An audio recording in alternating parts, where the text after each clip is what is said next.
This evening there's a few questions have come in. Try to answer them. The first one being, Dear Luang Por, how does one make the practice enjoyable? Thank you. Well, there's many kinds of enjoyable in life. Some are more wholesome than others. Buddhism encourages us to develop wholesome dhammas through wholesome action, wholesome speech, wholesome thought. Because wholesome actions and wholesome intentions and wholesome thoughts are accompanied by pleasant feeling. Pleasant feeling brings you pleasure, enjoyable, makes it enjoyable. Maybe a more subtle kind of pleasure than, say, the pleasure that comes through just what we call sensual pleasure, sensual indulgence, eating food that agrees with you, entertainments, excitements, interesting things, all the more sort of normal, pleasurable or enjoyable experiences. We call that sense pleasure. But when you practice the Dhamma, you start to experience pleasure arising from wholesome states of mind, from the Dhamma. Quite often not even connected much with the sensual world, material objects and so on, often just through the good karma that you're developing. So it could be the karma of practicing generosity, helping someone, being kind to someone or an animal, will generally come from, if you have a wholesome intention, it will come from metta, goodwill, generosity, chaka. These are accompanied by pleasurable feelings, physical and mental. So generally those kind of actions you start to enjoy. Maybe at first when you're not used to it, it's awkward, you don't yet experience so much pleasure. But if you appreciate the practice of generosity, kindness, goodwill, after a while you probably find it is quite pleasurable or enjoyable. And then the more subtle pleasure and happiness of keeping precepts,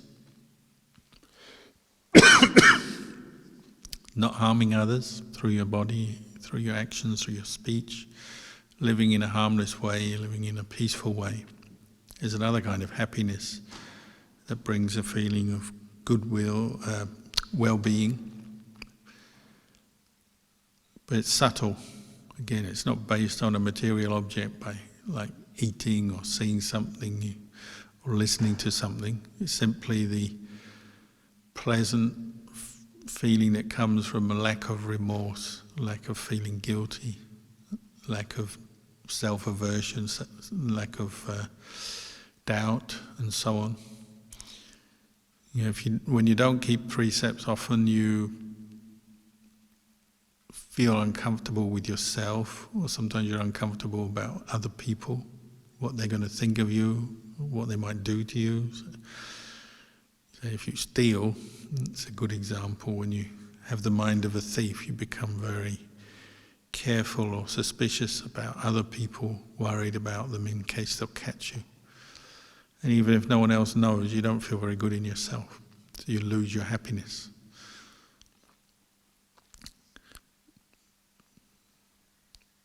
Even more refined happiness comes from meditation, samatha meditation, developing states of calm, peace, such as mindfulness of breathing, where you're abandoning the 5 hindrances, those mental qualities of mind that disturb the mind, agitate the mind, take away our happiness. If you're abandoning them, then what's left is happiness. So the happiness of samadhi, the happiness of calm and stillness.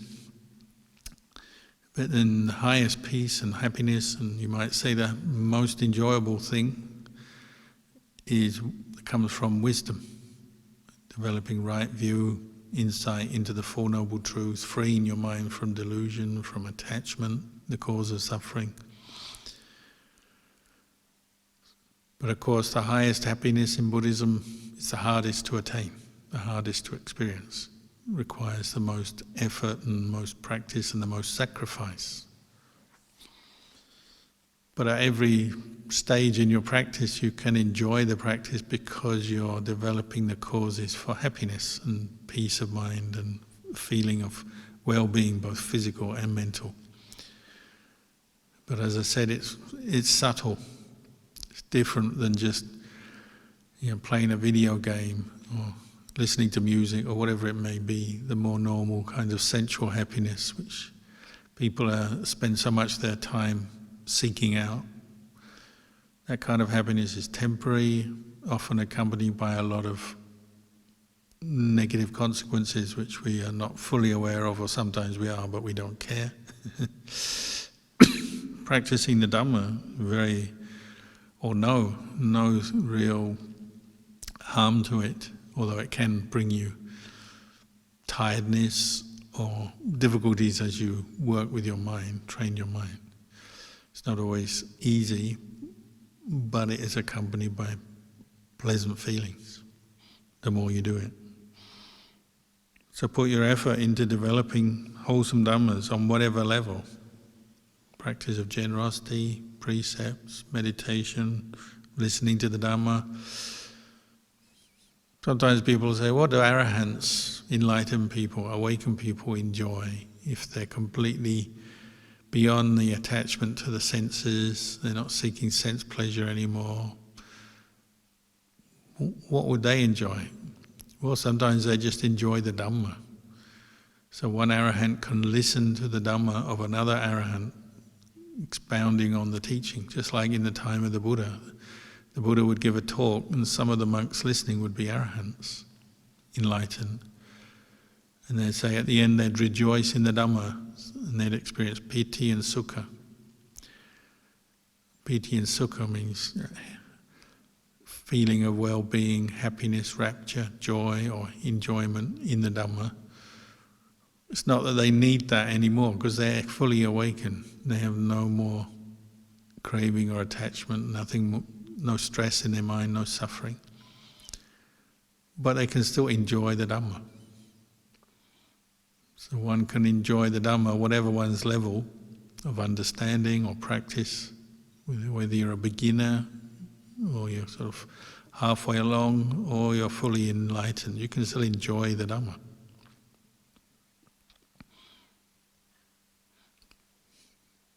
Of course, why we don't enjoy Dhamma practice will tend to be because we get caught into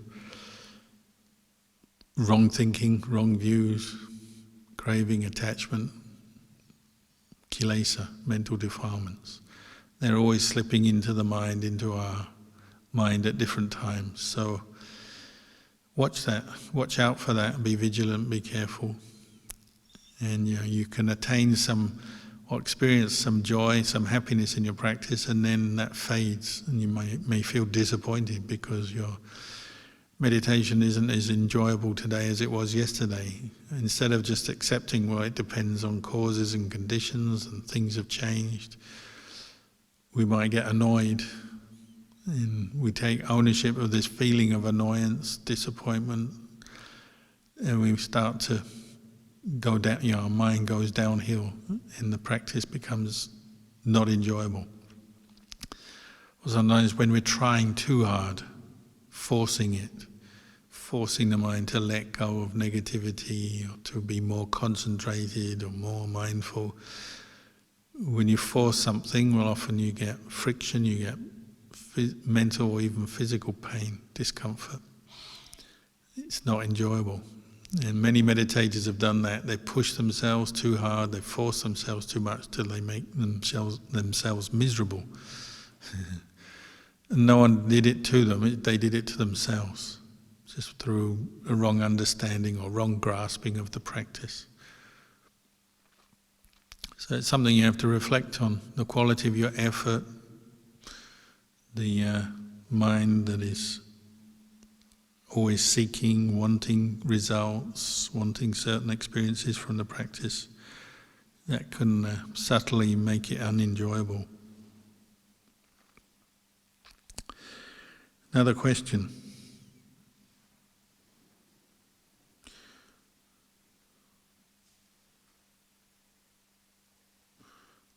Dear Ajahn, I've been asked these questions from someone and would like to get your answers. So 1, is it possible for a layperson to become an arahant? Yes, it is. If they cultivate the Noble Eightfold Path and bring it to completion, then they can become fully enlightened. And it's happened. People have done that before. Not easy, because the lay life is full of distractions, obstacles, difficulties and challenges, but it can be done. Second question. Hold on. Thought you said 3 questions. There seem to be 5 here. Anyway. What could happen if that layperson doesn't become a monk? Maybe it's a woman. Women don't become monks, women become nuns.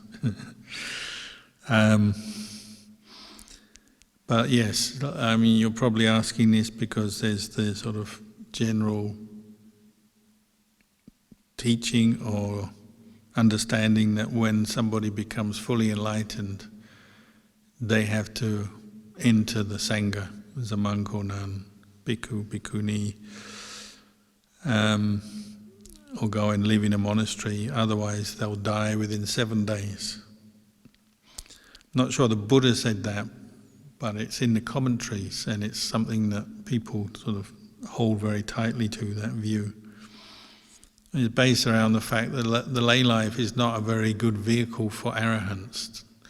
The lay life is often full of compromise and encountering people without sila, who may make some bad karma by harming an arahant, because if an arahant is a layperson and lives amongst layperson, it may actually be an act of compassion to go into more seclusion so that people don't make the bad karma of harming an arahant. And the lay life, the arahant has no more need to go and earn money and collect money and possessions and wealth. They just need a bit of food and a few basic items to get by with. So generally anyone who's practiced to that level, if they're not already living like a monastic, well, they'll incline to live more and more like a monastic. So ordination is the most obvious lifestyle for an arahant, or else just seclusion. So sometimes you get lay people who are on 8 precepts, have developed a very high level of Dhamma. They don't become a monk or a nun, but they do live in a monastery or attached to a monastery, or maybe in a little dwelling on their own as a hermit, maybe supported by some lay people. It has been known. But if you reached enlightenment, there's not much point, going out to work, earning money. The usual kind of lay life would be pointless. So I think you would give that up. 3, can he, or it could be a she, lose arahanthood due to not becoming a monk? Well, you wouldn't lose arahanthood because, for want of a better word, arahanthood, or the experiencing the path and then the fruit of arahata maggaphala, you don't decline from that. It doesn't degenerate or disappear. That's the whole point of the noble ones. They've reached a point where their practice doesn't fall back. It doesn't decline. They don't lose their way. They don't give up. They don't turn away from their practice.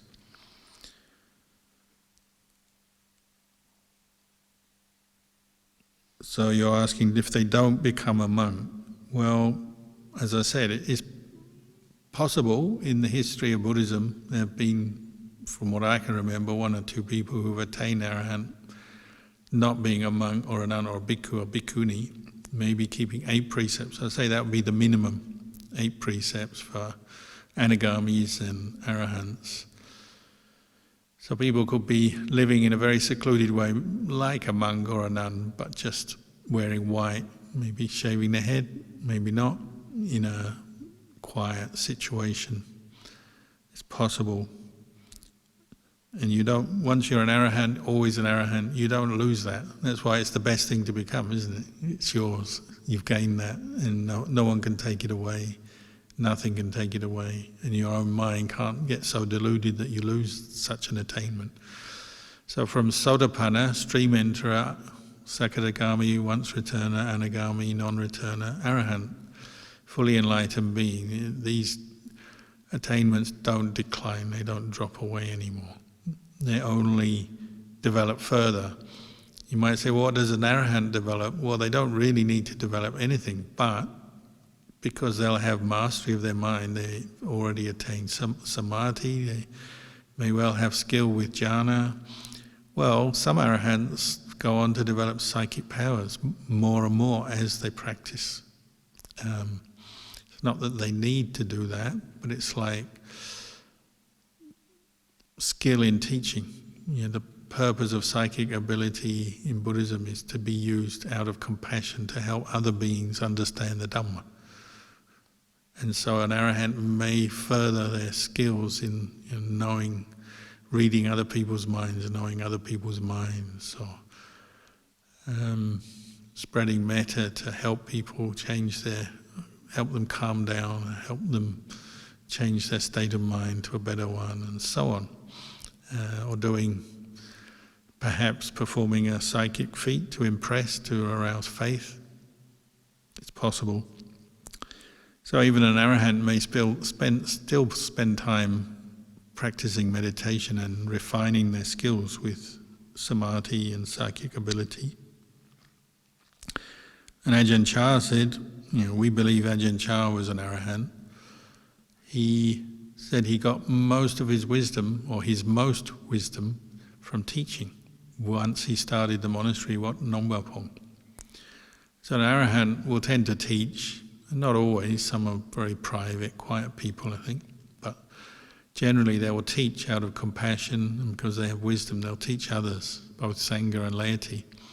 And as you teach, you get better at it, don't you? You learn more, you learn about people, you learn how to help people understand the Dhamma better. So perhaps that's what Ajahn Chah was referring to. He gained wisdom by teaching and helping people.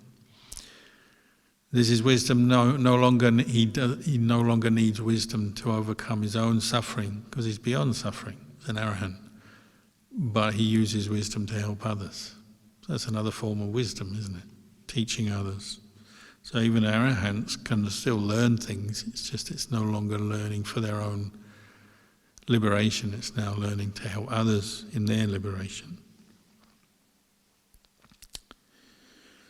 4, once one attains attainments, Margapala, path and fruit, can they be reversed? I like that, attaining attainments. Well, as I said, the purpose of the Noble Path is it's an attainment that it cannot be reversed, the mind cannot fall back. Certain qualities are abandoned and they never return, so what we call fetters, the 10 Sangyojana, or 10 fetters, are gradually abandoned by the Noble Ones. Once they're abandoned, they never return because the mind is so clear, the wisdom, the understanding is so well established. One can't be deluded by defilement again. So Sotapanna has abandoned the first 3 fetters: Sakkaya-ditthi, self-view, the sense of ownership of the 5 khandhas, Vicikicca, doubt about the path, doubt about what is wholesome, unwholesome, doubt about the 4 Noble Truths, and then Silabbata Paramasa, wrong grasping of, wrong understanding of practices, rituals, practices, techniques, and so on. They've abandoned these, and then once returner has abandoned some of the coarser forms of raga or lust and dosa, anger, anagami has completely abandoned attachment to the body, so all forms of lust and anger, and arahants abandon everything else, even the subtlest sense of self, conceit, avijja, ignorance. So gradually the Arya, the noble one, is abandoning things. They never return because the mind is transformed by the practice, transformed in a permanent way. So faith, understanding in Buddha Dhamma Sangha, taking refuge in the Buddha Dhamma Sangha. At first we take refuge, it's a verbal thing, it's an intention, but through the practice the refuge becomes a reality for the mind. No more doubts about what is the path and how to practice. So gradually one gets to the point where these qualities of the path and the understandings that arise, or the path and the fruit, they don't disappear anymore. The mind is sustained in its practice. 5. I would appreciate it if I could know the suttas of Lord Buddha's teaching on this, please. Well, all of them. All of the suttas are pretty good. I would dive into it, whichever part of the Tripitaka inspires you, whether you like the Majjhima Nikaya, Samyutta Nikaya, Sutta Nipata, the Dhammapada, and so on. There's a whole range of suttas that allude to some of the things you've been mentioning here. I mean, there's a sutta, it was the Sotapanna Sutta, Stream Entrance Sutta.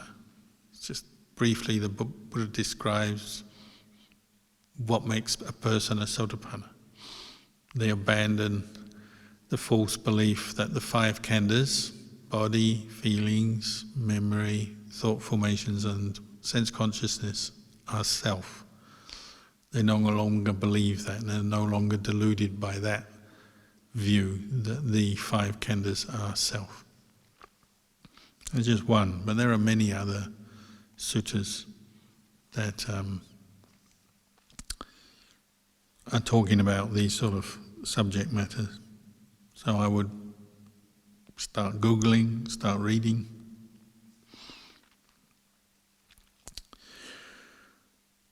Next question. Dear Lumpur, how does one know if there's enough samadhi to start contemplating during meditation? Try your luck. If there's not much samadhi, there will be not much depth or consistency to your contemplation, because contemplation just dissolves into ordinary thinking, doesn't it? Distraction, worry, the 5 hindrances will emerge as soon as there's no samadhi. So we tend to, in the forest tradition, talk about khanika samadhi, momentary concentration. So there are periods maybe where you have short periods where the mind seems to come together, unify, the body and mind are still, peaceful, happy. The hindrances have gone quiet, and you may be able to direct your mind to contemplate one aspect of these 5 khandhas that are the basis for attachment. But because it's momentary concentration, it doesn't last that long. You just have to accept that, better than nothing. So just like it or lump it. It's just, if that's all you can attain on that occasion, well, why not? Better than nothing.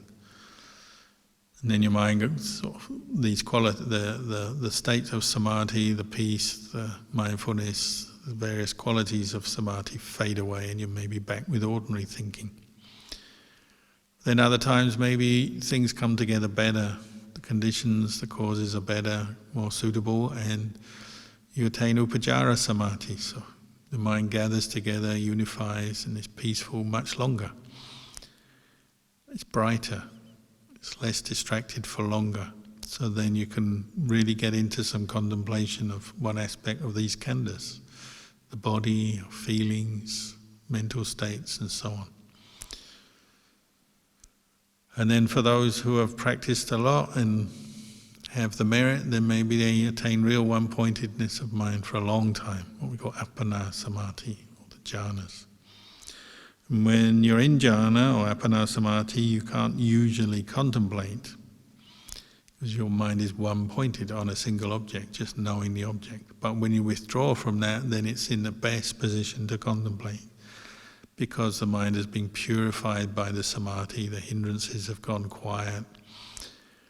It's like turning on full floodlights as opposed to just a candle flickering in the wind or an ordinary LED light. Now you're turning on the full floodlights so you can really contemplate something and see it and know it and understand it very well. So the point is there are depths or grades or levels of samadhi we talk about. But these are things to be experienced. And Ajahn Chah always used to say, if you're peaceful enough to contemplate, well, try it, that's fine. Sometimes you're not that peaceful, but you can still contemplate, and wisdom can develop samadhi as well. So sometimes your contemplation leads your mind to settle down, whereas in the beginning of your practice it wasn't that peaceful. But by reflecting, well, what's wrong? Where am I attaching? Where am I holding on here? What's confusing me? What's disturbing my mind? Using some wise reflection, you look into it, you delve into your own experience, and maybe you have a little breakthrough and you understand, I'm too angry, and so you develop metta for a while, and then your mind settles back into samadhi, or samadhi arises. Or you're worrying about something that you can't possibly know or solve, some problems, and you reflect on impermanence and, it's uncertain, I don't really know. And then you can let it go, for example. So sometimes we can use wisdom to develop samadhi. Sometimes we develop samadhi and then use it to turn to contemplate and develop wisdom. So you can experiment, and if you meditate regularly, you'll probably find things sometimes come together for different reasons. It's not always the same. When you meditate, your mind becomes calm. When your contemplation is more successful, more effective, it will vary depending on different causes, different conditions, different factors.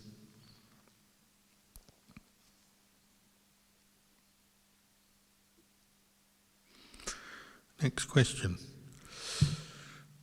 Dear Luang Por, was Venerable Mahakassapa the founder of the forest tradition practice, and did the Buddha instruct him to create the Sangha Council before he went into Parinirvana? Thank you.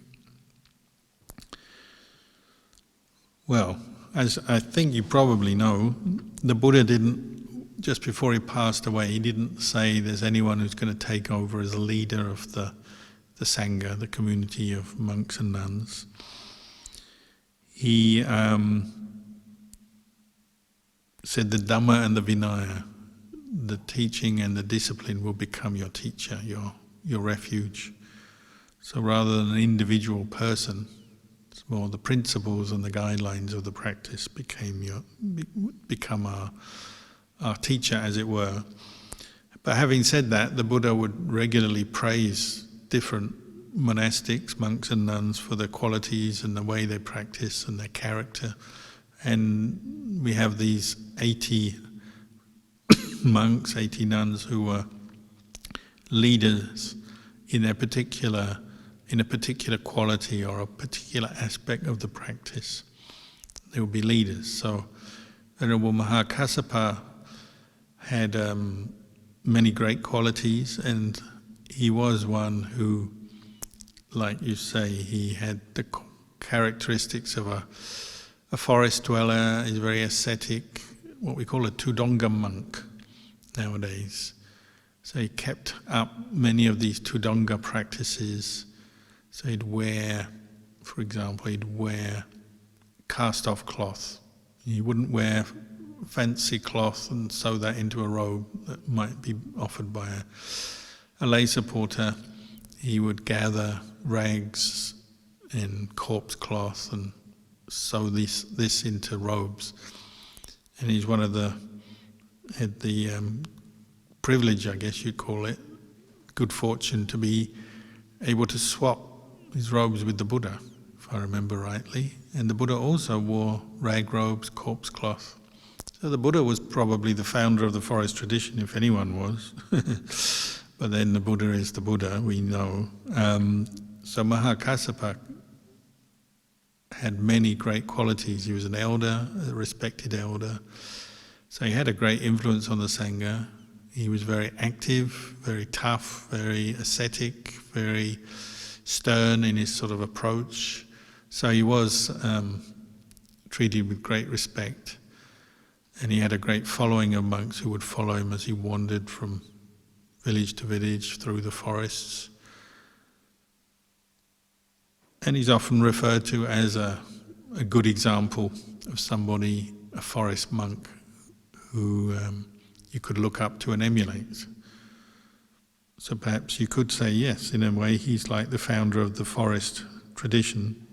The modern forest tradition is founded by Lumpur Sao, who was the teacher of Lumpur Man, and then Lumpur Man, who was considered the sort of the most preeminent, most important forest monk in the modern era. And he even taught his own teacher, Ajahn Sao, some of the higher Dhammas to get enlightened. So in the modern era, Lumpur Man is considered the most influential forest monk. But it's really an unbroken, continuous tradition back to the Buddha, and there have been forest monks all through. It's just we often don't know their names and don't have records of them, other than from the time of the Buddha in the suttas and a little bit afterwards. The Buddha encouraged various qualities in the Sangha, like respect of elders, listen to the elders, listen to the ones with the most experience who've been around the longest, look after them as well.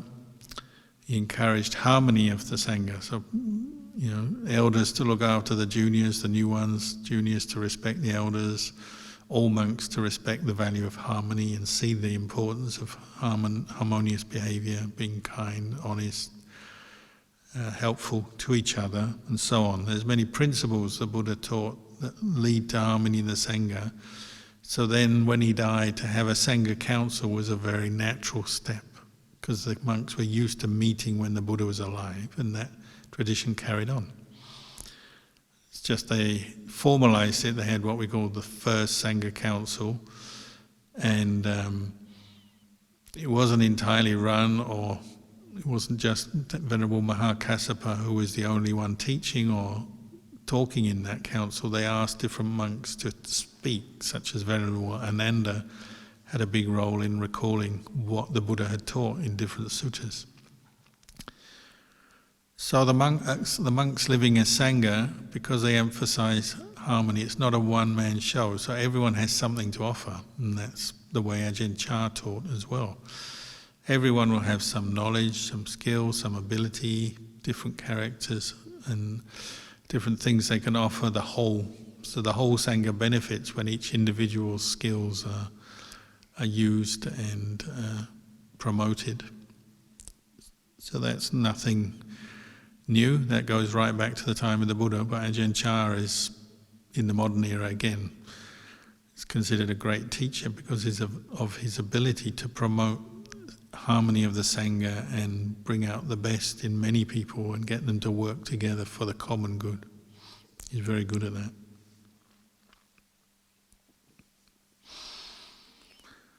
Another question.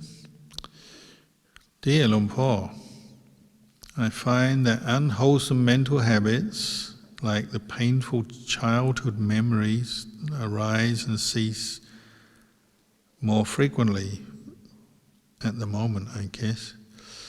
Sometimes it is suffering, a process of suffering, just to know these tense feelings or thoughts. Occasionally my mind is full of love and bright. Back to the lay house life, housework, a feeling of nothingness and unreliability. Please give some guidance.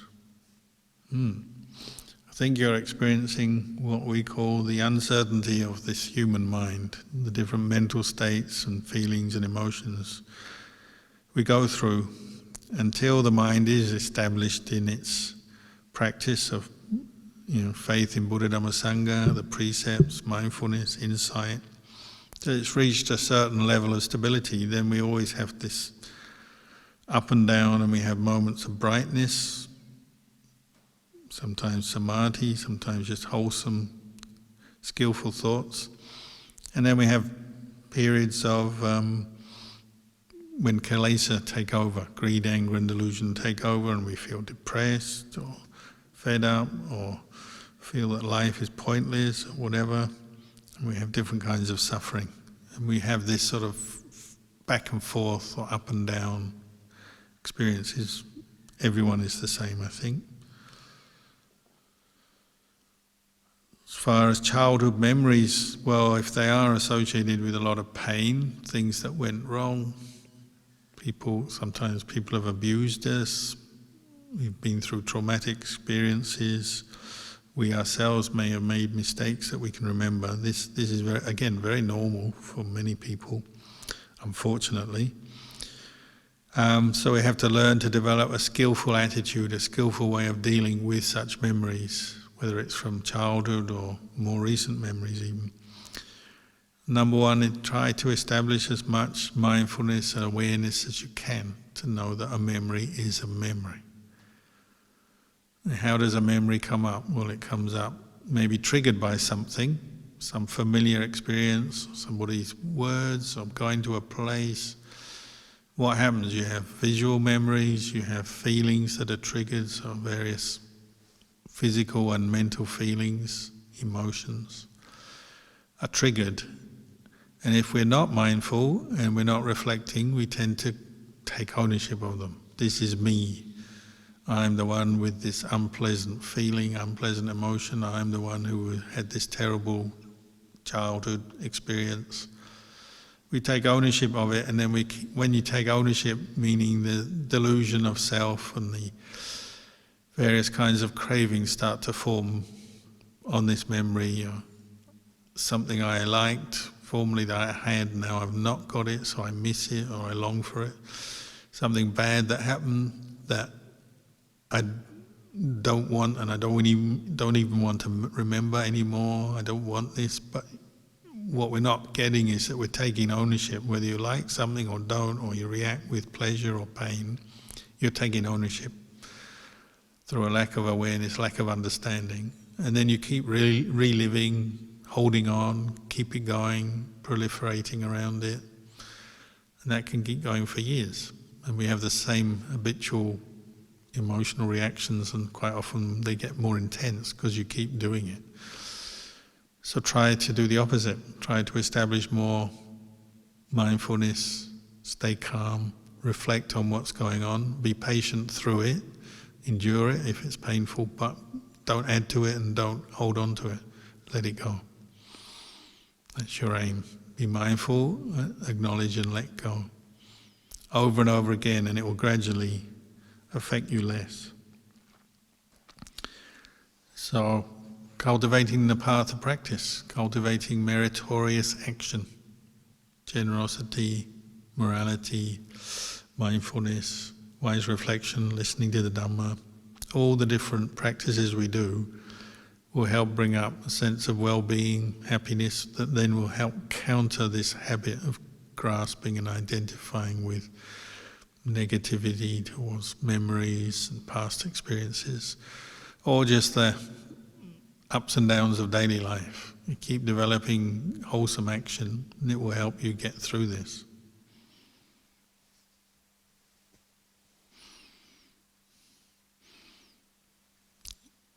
Something like housework, you've mentioned housework. I mean, if your mind is in a wholesome, skillful state, it doesn't have to be a problem, does it? Cleaning up things, tidying up things, cleaning, sorting out your household. It's just a simple activity. If you can see the good side of it, you're helping yourself, you're helping whoever you live with, then it can actually be something very to bring up happiness, the happiness of helping out of kindness, compassion.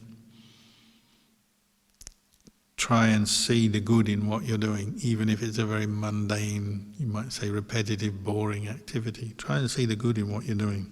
Then your mind comes up. Ajahn Chah used to say, you sweep the floor, you sweep your mind at the same time. Let go of those negative thoughts, the grumbling mind, the unhappy mind clinging to old memories. Let it go. That's sweeping your mind as you sweep the floor. You do the two things together. A lot in Thai forest tradition, a lot of the words they use for cleaning the mind or developing insight and abandoning mental defilements that causes suffering. They use these terms like cleaning, scouring the mind. Sometimes you hear a Dhamma talk in Thai language, it's almost like hearing an advert for a new cleaning agent. Scouring powder cleans better, stronger than better, and better than before, gives you a brighter finish than before. Similar words they use, but just talking about scouring the mind, scouring the negativity out of the mind, cleaning up the mind. So next time you're washing that pan that's full of grease and you're thinking, oh, here I am standing in front of the sink again, washing this dish again, just go to your mind and try and scour out a bit more of the negativity. I can say this because I once used to be a professional dishwasher. Dear Lombo, I have made a resolution to try not to complain about anything. Good resolution. However, sometimes I don't even realize I am doing it. Delusion, lack of mindfulness. Also, surely there are times when you need to speak up. Please advise. Well, I think it's how you're defining the word complain. I mean, like you say, yeah, sometimes we have to give feedback or explain to somebody if they're doing something wrong or they don't understand something, you need to explain or tell them. But that's not necessarily complaining, is it? Complaining, I think, normally we see it as a negative thing where it doesn't have much purpose other than you are maybe unhappy and you're letting off steam. So it's an expression of an unwholesome state of mind and a discontent, unhappiness within ourselves, or picking on the faults of others or the world around us, when the world we know is full of faults. People are full of faults, we are full of faults, but you don't need to pick on them or dwell on them. So I think normally when we talk about complaining, we're talking about a negative state of mind, an unwholesome state of mind that comes out in our speech maybe, or sometimes the complaints are just internal, and you're dwelling on unwholesome things, so it makes your mind unhappy, because unwholesome states disturb the mind, lead to mental agitation, don't make the mind still, peaceful, don't bring a feeling of well-being, they bring the opposite. Which is why we try to abandon the complaining mind and complaining speech as well. Speech is just solidifying what's in your mind, so the karma becomes stronger, and speech leads to action. So if you keep picking on someone or complaining about someone, especially if you do it to their face, after a while they'll form a grudge against you. Maybe one day they'll turn around and punch you in the mouth or something, because that does happen, doesn't it? So that's what we're talking about when we're talking about complaining. But speaking up if there's something wrong or unjust or not right in your life or your interaction with other people, the world around you, well, that may be a wholesome thing. It can come from wisdom, compassion. So you have to go back and look at your intention. Sometimes speaking up is out of place or in the wrong place, the wrong time, done in the wrong way. So there's a whole set of skills to learn there, how to speak up skillfully. In Buddhism, we tend to use this word admonition in monasteries. We say how to admonish others, how to speak up or bring up others' faults, problems, how to do it well. The Buddha did give guidelines for this, didn't he? He said, are you speaking the truth or not? Are you speaking with a mind of metta, goodwill, for your benefit, their benefit, or are you just coming from a place of anger? What words do you use? Are you using words that are going to convey the message well and are words that another person can listen to, or are they just scolding and letting off steam or being angry, coarse words? Are the words useful? Are they really helping that person to understand what they need to understand? Is there a goal in the words you've chosen and the message you're conveying? Is there a real goal to it or not? Is it just random speech, or is it kind of like idle complaint? Doesn't really help them or you learn anything. So there's a number of factors here in how to skillfully admonish another person. So if you haven't established goodwill or compassion yet, probably better not to speak up until you've done that. And don't exaggerate or don't say something that's not true, because even if you have generally a good message but then you add in a few untruths, you tell a lie or exaggerate, your whole message may be tarnished and maybe people don't want to listen to it once they pick up that you're lying or exaggerating, and so on. You have to learn how to speak up, when is the right time, the right way to do it, and so on. That's a whole skill in itself. So if in doubt, come back to yourself, calm yourself down, make sure, think about it, what have I got to say and when and where, and then you maybe apply that in some situation, whether it's the family or a monastery or a workplace. But as far as complaining go, in the normal sense of the word, just negative speaking, you have to say to yourself, well, is this really helping the world, making the world a better place? Because what you tend to do if you complain to another person through speech, you tend to be kind of infecting them with your negativity, don't you? So it's kind of like a verbal infectious disease. You're passing on your discontent, your unhappiness to them. Maybe you somehow feel better if you can get another person to agree with you. I mean, sometimes you can complain in a kind of humorous way, roll your eyes, oh, isn't this world a terrible place? Isn't this situation terrible? Roll your eyes. Okay, you can say it in a way that's kind of sympathizing with someone else who may be also experiencing suffering. But what we're talking more about, I think, is more the negative speech that just passes from one person to another, and maybe you form a group and then you start disparaging or looking down on another group or another individual, in the way of a bully or some kind of where you're becoming prejudiced against an individual or a group. That kind of speech is only making the world a worse place, and it makes your mind a worse place, and it makes someone else's mind worse. So it only brings bad karma, doesn't it? More bad karma, more negativity, more unpleasant things for you, for others. Doesn't really help. So again, always come back to your intention and try and establish your mind in mindfulness, kindness, compassion. If you do that, half the time you'll probably find there's nothing to say, no need to say anything. Because as soon as you're mindful and you're developing compassion, the negativity and the complaint will dissolve away.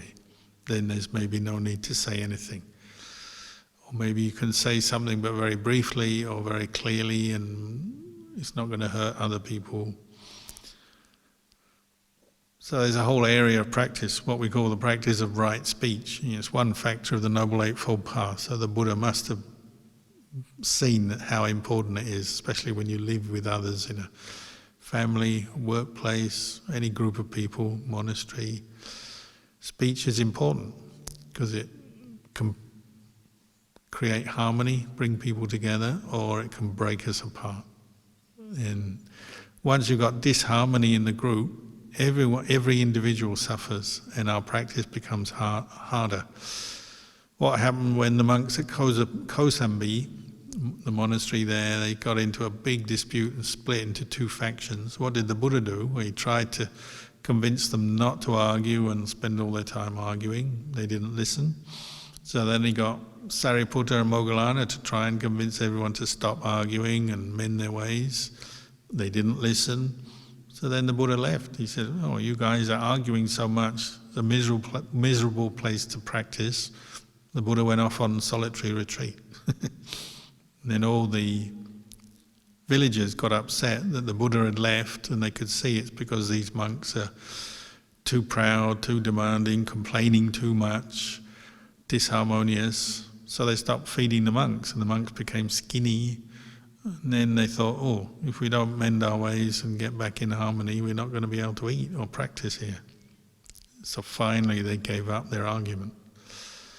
So there's consequences, aren't there? If you complain too much, nobody likes you. You lose your friends. Nobody wants to work with you, help you, be with you, because you complain. So it's another reflection, isn't it? Complain too much, there are consequences.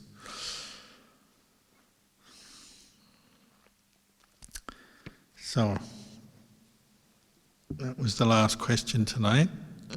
We'll leave it there and wish you well in your practice.